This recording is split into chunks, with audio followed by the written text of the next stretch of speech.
Milton. We are in the Strength Cave. Today, ladies, I'm going to tell you the ideal bikini competition training split. Now, keep in mind, this is just a starting guideline. You obviously need to be training customized for you, to your goals, to your overdeveloped areas, underdeveloped areas, etc., body shape, all those come into play.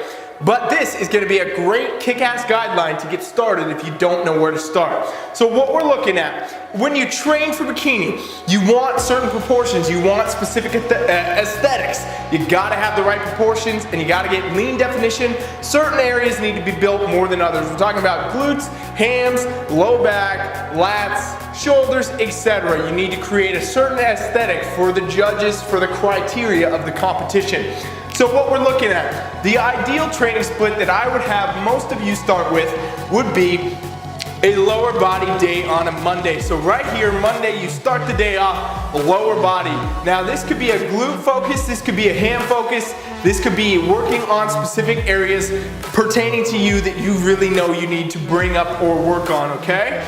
That's gonna involve doing things like deadlifts and squats and hip thrusts and things of that nature to really develop that posterior chain.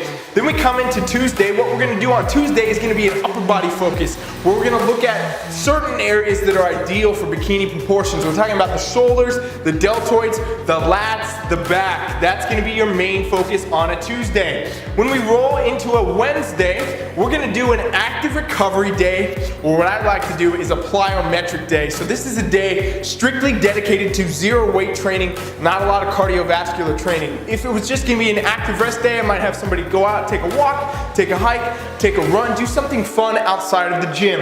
If you must go to the gym, all you gym rats out there, plyometric day. And what this means is we're doing body weight, calisthenic type exercises, mainly for the lower body, but it's gonna target the full body. It's gonna be a fat burn, it's gonna be a cardio, it's gonna be all those things at once. And we're really talking about jump squats, split jumps, lateral lunge hops, all these different kinds of exercises to really target the full body, get the heart rate going, but in that kind of calisthenic body weight manner.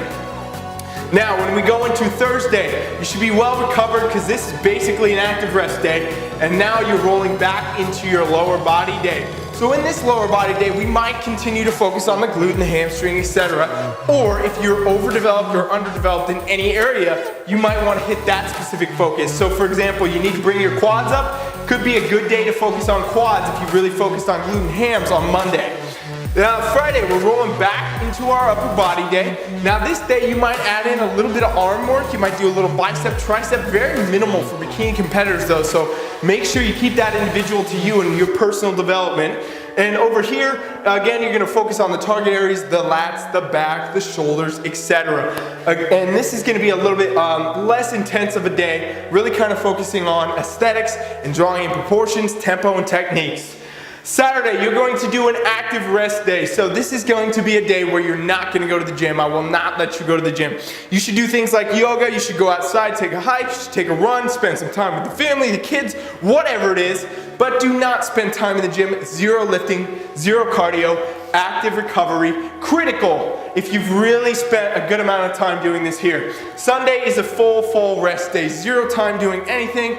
You can go be active, go do fun stuff, but do not take it as training. It should just be life. Go play some volleyball, go play some tennis, do whatever you want to do. It doesn't even matter. But do not go to the gym, do not consider that a training day. If you have spent the right amount of intensity on these training days, these 5 days in the gym, you should absolutely be begging for the weekend to recover. And that's ideal. When we train in the gym, we're breaking things down, we're developing aesthetics, we're working on conditioning, etc. But the only way that we get the benefit from all this is if we take these and we prioritize them and understand that rest is critical to all gains in the gym, especially as a competitor. Now this program overall is going to design the aesthetics you need. It's gonna work your proportions. It's gonna get you in shape. You'll notice there's not a lot of ab work here. You're gonna get a lot of ab work in here, and throughout the whole program, just doing these basic lifts. The main thing I would recommend you do, ladies, is vacuum. So if you don't know what the vacuum is, you should look that up. I have articles on my website, functionalflexfitness.net, but that is about the only ab exercise you want to do as a bikini competitor. You're also going to notice there's no chest work in here. You don't need a lot of chest work or arm work for that matter as a bikini competitor. You want to really focus on the target areas and create the right aesthetics for you and your body, and for the stage, for the judging, for the competition in general. This will be a great way to create those proportions. And you could either use this to build or to burn. So you could build muscle or you could burn fat doing this, depending on your caloric intake. You gotta have your macros in the right spot. So if you're trying to burn some fat, make sure they're low. If you're trying to build some muscle, make sure they're high. And this type of program works for both. The only time you would need to add a bunch of cardio is if you're in a contest prep mode, right? So say you're under 8 weeks out from a show and you're not at the definition you feel like you need to be, or your coach says you need to be, then you should add a little cardio in. Otherwise, it's pretty unnecessary. You're gonna get a lot of that through just training this. If you do decide to do cardio for that extra fat burn, it would be in the form of high intensity interval training. So we're talking about HIIT training.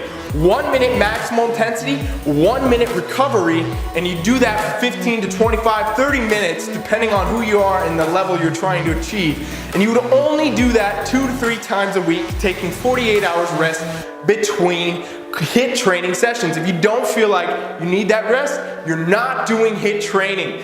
That would be about the only time. So let's say you would add that in on a Monday, you do that again on a Wednesday, you might do that again on a Friday, but it's only gonna happen 2 to 3 days a week for the extra cardio. The main benefit of you getting your body conditioned and ready for the competition should come from the diet and from the weightlifting training program, all right? So if you do more than this, you're probably gonna overtrain, you're not gonna get the aesthetics you want, and you're not gonna be in the best shape you could possibly be in. Train really hard on these days, recover better, make sure your nutrition's in the right spot, and only do cardio if you absolutely need it. That's exactly how you get ready for a bikini competition. And if you wanna take this to the next level, ladies, I will set you up. Hit me up, Ryan Milton, functionalflexfitness.net. You can contact me anywhere, wherever you're watching this, send me a message right now. We'll get you set up and ready to rock your comp. Coach Ryan is out.